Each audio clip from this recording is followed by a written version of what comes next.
And Anthony Newley is live in the studio with me now and smiling a little bit at some memories there, It's I so think. strange, like listening to your whole life flash before you. Your whole life in 3 minutes. Brave little Cockney voice from the past.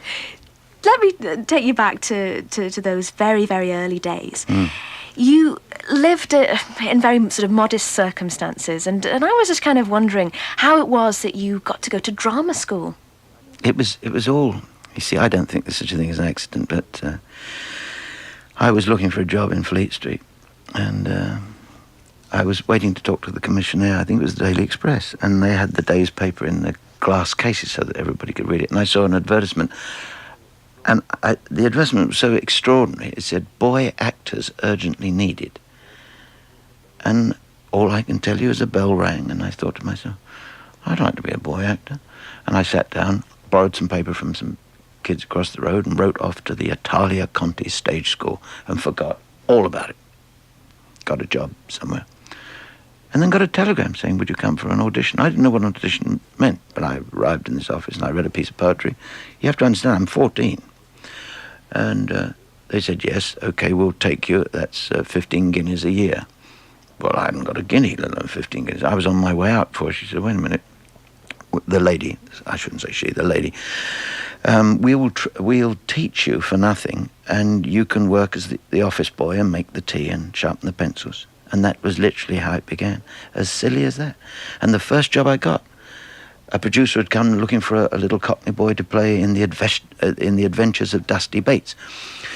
And he'd seen all the boys in the school and was about to leave. And the kid came in with a tea. And he said, who's that? She said, oh, that's the tea boy. And he said, I'll test him. And I got the part. God, it only happens like that in the movies, doesn't it, really? I mean, that's extraordinary. That's why I say I don't think there's any such thing as chance. It's kismet, and you're meant to be there at that point, that time, you know.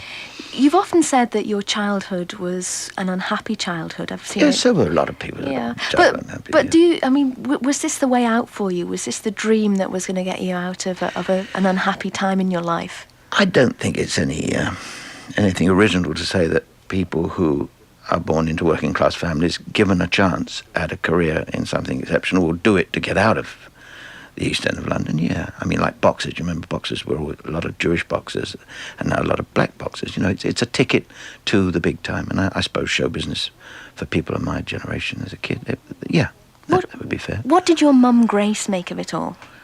What did Grace make of it? I think she's very proud of me, Gracie. We live together now in a house we got in Isha. I think Gracie's always been proud of me, always fed the dream, always looked after me, cared for me. So she wasn't one of these mums that just always encouraged you to get a proper job in a bank? No, she was never a show business mum. No, not in any sense. It was often difficult to get her to come to a date. But for instance, when I played the Artful Dodger in the black and white version with Alec Guinness, she would come to Pinewood Studios with me most days and sit and wait for me. But she was never a pushy mum. Did they send a limousine for you and all of that? No. I used to get up at 5. I would get on my bike and ride to Liverpool Street Station. I would put my bike in the Lost and Found. I would then get on a tube train for 2 hours. I would then get out of the tube and get onto a bus for half an hour. I would be there for 7:30 or 8 o'clock for makeup.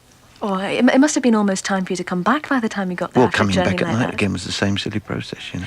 Did you think at the time this is really the beginning, or did you think I've just got a bit of one-off luck here, a bit of beginner's luck? Do you know what's extraordinary? As I've never, and this is what's so embarrassing, I've never been aware of anything in my life except that it was happening at that time. I've had an almost like Zen kind of consciousness about one's entire life. I've never been ambitious. What does in simple terms, what does having a Zen consciousness mean? Well, a lack of thought about the future at all. And no thought about the past. But just a total, seemingly, interest in what's happening at this moment. So there's been no grand plan. As I say, I don't have driving ambition. I should have. I've wasted a fortune. I've wasted several fortunes, come to think of it. Obviously don't care much about money. But I've had the most wonderful life. Extraordinary. I'm always reading interviews with you where you're saying things like, "I wish I'd been more disciplined." Oh, I talk too much. I wish I'd had more ambition. And yet, when you look back at your life and your career thus far, you've achieved extraordinary things. You must get satisfaction from that, surely. Yes, I must say. I get great satisfaction from things like my children. I think that was the four best things I had anything to do with. The career, yes, the career has been very exciting, but I've never done anything truly that I could stand by and say, my goodness, I want you to put this in a capsule and as a memory to me. I think perhaps the good stuff is still to come. Who knows? Well, most people, if they'd starred in successful musicals and movies, and if they'd had something like 7 top 10 hits in the space of just 2 years, would think, "Oh, I've done well here." Give yourself a bit of credit, the thing man. is, what have you done recently, isn't it? Well, what you've done, you've actually got a new album out. Yeah, we just finished it. And I wondered whether you'd be sweet enough to play one of the tracks for me. How could I resist? He looks at you with those big eyes, and you're just going to play his new album.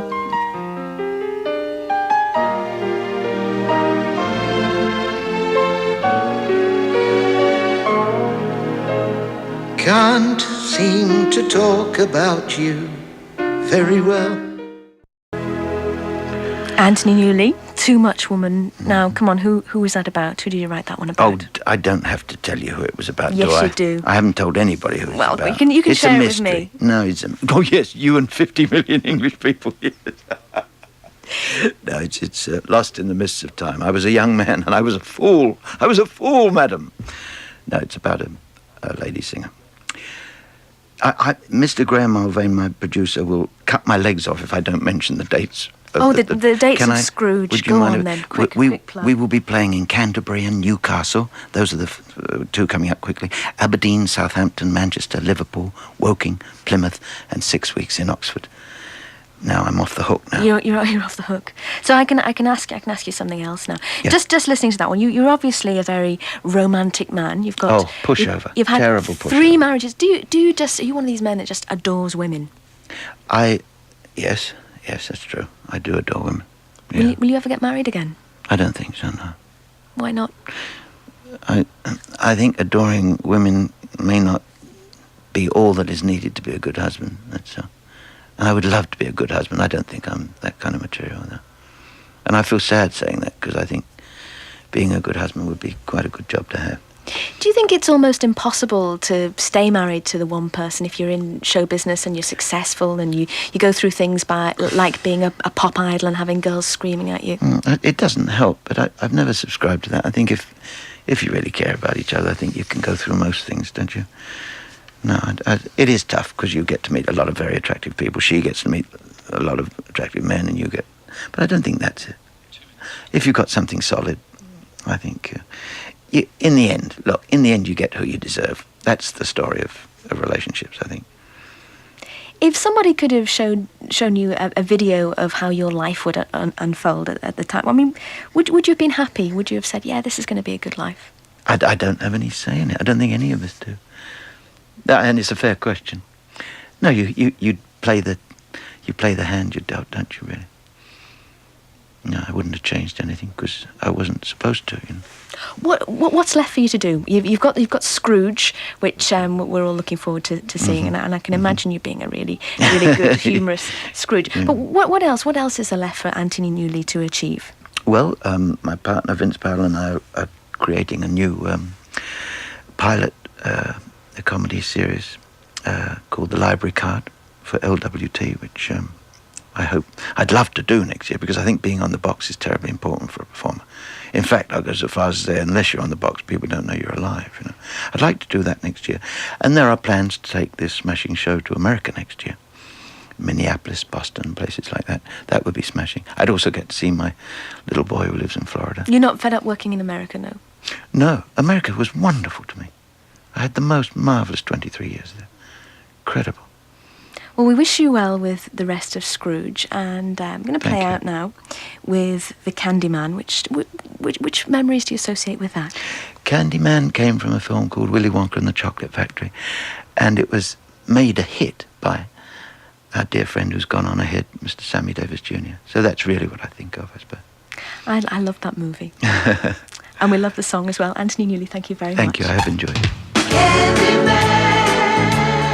Taking us up to the news at 3 o'clock. All right. right, children, gather round. The candy man is here. What kind of candy do you want? Sweets, chocolate, gumdrops, anything you want. And it's all for free. Because I'm the candy man. Who can take a sunrise? Who can take a sunrise? Sprinkle it with dew. Sprinkle it with dew. Cover it with chocolate and a miracle or two. The candy man. The candy man. Oh, the candy man can. The candy man can. The candy man can.